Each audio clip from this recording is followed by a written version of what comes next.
Isle of Dogs is a brainchild of Wes Anderson. And with all of Wes Anderson's films, stories, it's like opening a present and you have no idea what's inside. And you're surprised. You're introduced to worlds that you're not familiar with. And I think that's what great artists do, as Wes is. He he invites people in to see cultures and sensibilities of areas that you're not aware of, languages and not just it's just beautiful. And this is no different. Isle of Dogs has themes that are addressing socio-political conditions that we are facing, not just in our particular country, but everywhere in the world. And audiences will glean those ideals from a variety of different places. Basically, though, it's about love. It's about placement. It's about identity.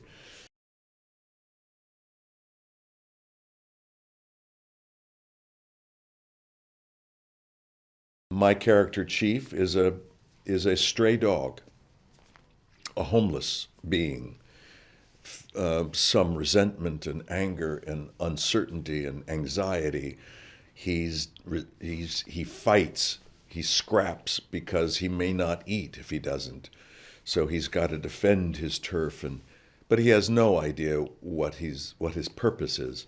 And through the course of the movie, it becomes clear what he was born to do, what it was his destiny, and it's noble, and it's loving, and it's encompassing of the world that he inhabits, and it's beautiful.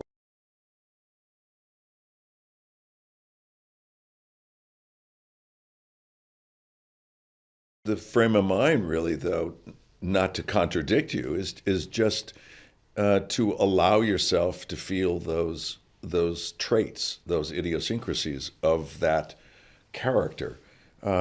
We have always transferred our own human experiences and personalities onto our pets. So this was no different. So I didn't look at him, oh, what would a dog be thinking?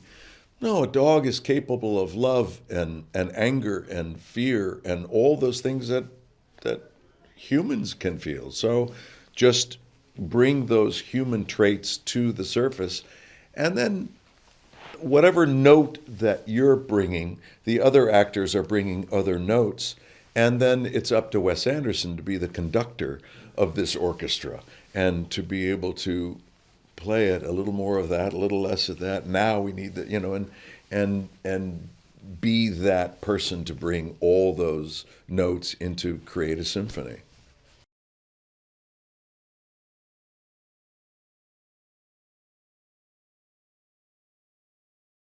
He knows specifically what he wants, but sometimes it's elusive, and he's very vulnerable in some cases, and he'll readily admit, I'm not quite sure about this beat or this moment or something.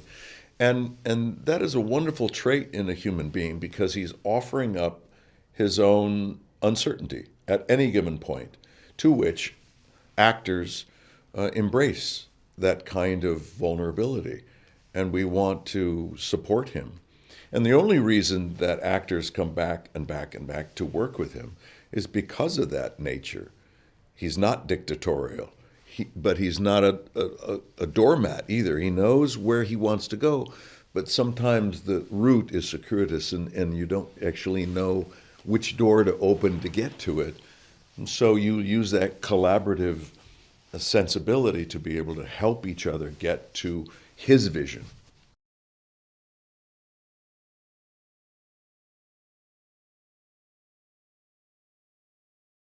The only thing that actors have in the beginning of doing an animated are sketches, sketches that you see of your character and also others and the world a little bit, and then you read the script, and then you use your own imagination to see how it would come together. And even still, as imaginative as you can be, the world of Wes Anderson is another level. It deep and up, and it opens up, and you go, "Wow! I couldn't have imagined this with the the cumulative factor of the vision and the sound and the music and the language and the culture, and it's like a bouquet of flowers that you receive, and it's magnificent.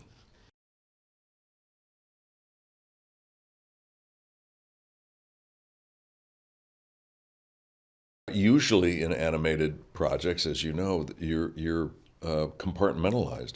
Um, in the previous animated projects that I've done, I've always been on my own. And so you just heavily rely on the director to be able to say, I need you to if be a little angrier in this note because the response is, "Hey, take it easy," you know. So, so you give over to that. In this case, about 2.5 years ago, we were able to get together in New York with Wes, and in the same booth was Bob Balaban, Edward Norton, and Bill Murray and myself. So that's four of the five members of this pack. Jeff Goldblum, who is very antisocial, would not be a part of this group. I'm busting his chops. He just wasn't available. He was doing a movie. And so he wasn't available to do it. He had to record it separately. But it's beautiful to be able to see how they're playing it and where does my character fit in. And once again, it's up to Wes to cast it properly so that he has the clarity and distinction of the characters in his mind and be able to direct it accordingly.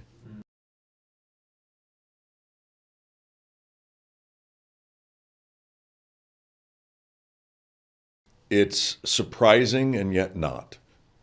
Surprising in the sense that, like any good art, you're introduced to things that you're not familiar with, elements that you wouldn't have thought of, that Wes's own imagination will allow. And that's the glory of working with him.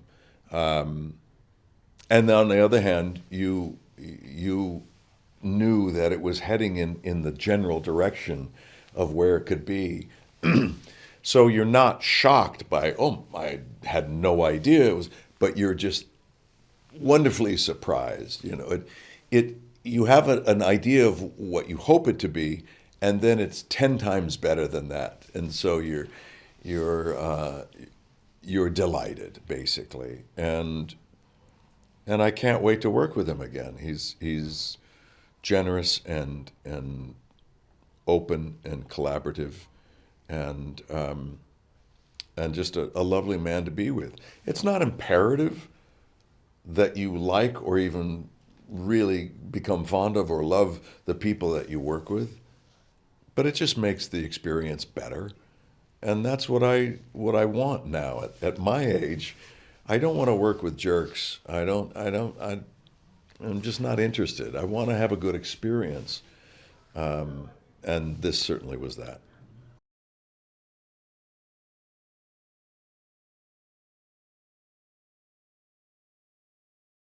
Well, Isle of Dogs is about identity, searching for one's identity, asking yourself, where do I belong? What is my destiny in this world? I think a lot of people are looking for that.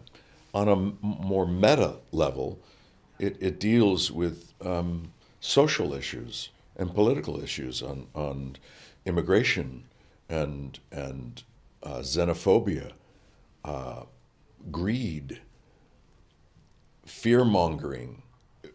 Are we being manipulated into, as a group, into believing certain things are true when they're not necessarily true? To stop and think, I know this is what we're told, but let me decipher this and see if it's the truth. And in this day and age of fake news and post-truth reality, I think it's more important than ever to communicate with others, feel what's right for you, and communicate with your friends and feel what is the message. So these are themes that anyone from around the world can pick up through this movie. But also, it's very entertaining. It's very heartfelt. It's funny in many places, and you follow this journey, and you invest in the character of these dogs as you would any human being. It's really a beautiful film.